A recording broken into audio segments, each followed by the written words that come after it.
Good morning, everyone. I'm glad to present you today a series of lessons on entrepreneurship in modern brick production.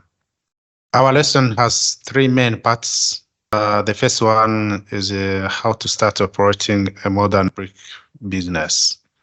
The second one will be looking at how you can elaborate a bankable business plan in modern brick sector. The third one will be looking at how you can record transaction, or what you call bookkeeping in modern brick. Today, we will be looking at the first one on how you can start operating a modern brick business.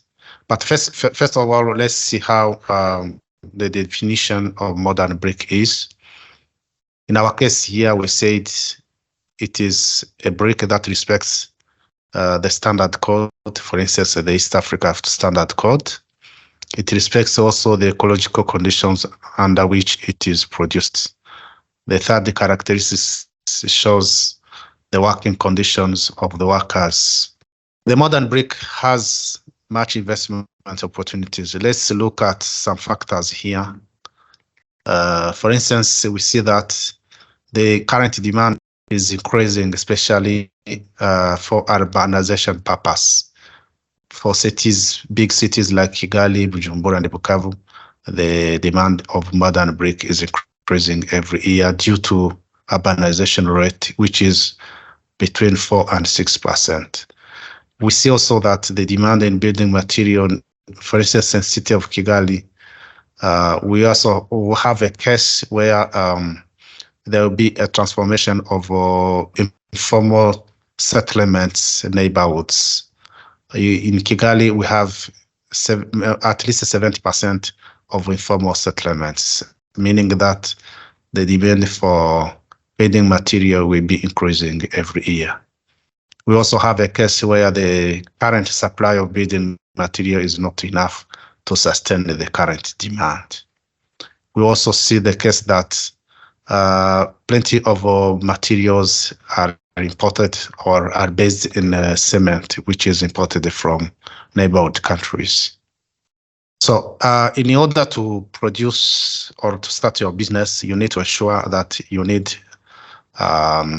some features. For instance, you need to have a permanent, what you call the brick kiln.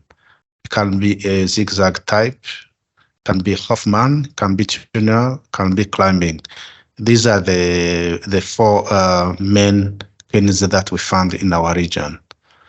But also you need to have a permanent hanger, can be either metal or wood shed. You need also to have machines, can be manual for startup, but also can be motorized in order to get the right quality. The fourth, you need to have a qualified laborers with experimentation and brick production, maintenance of machines, etc.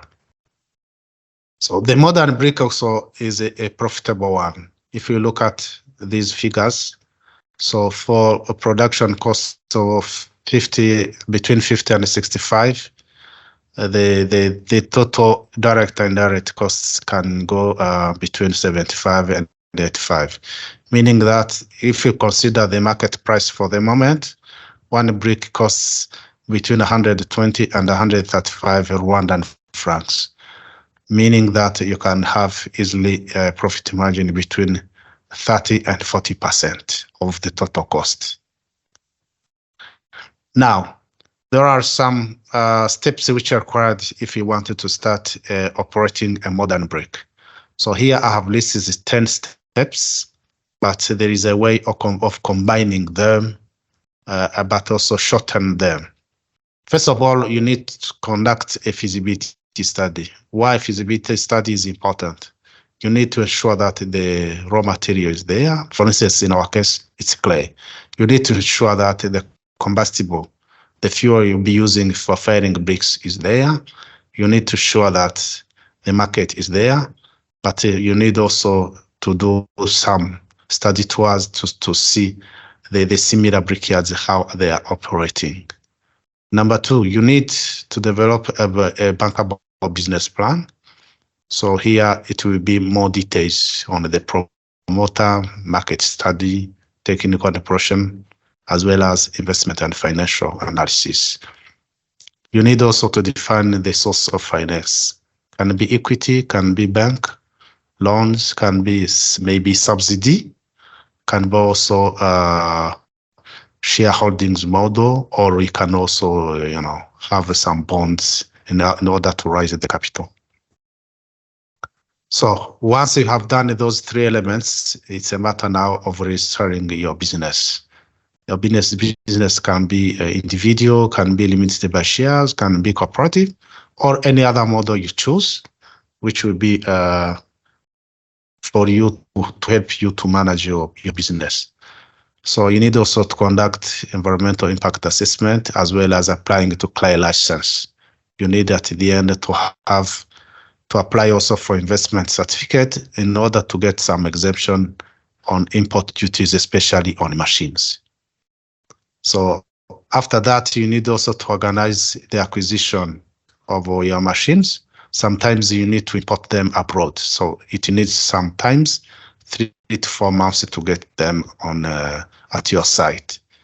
At the end of the day, you need to open a business account, which is very important, as well as apply for construction permit. So you have seen that we have covered some elements, especially these steps which are required to start operating a brick business. So in our second lesson, we'll be much focusing on how to develop a bankable business plan. Thank you and have a nice day. Bye.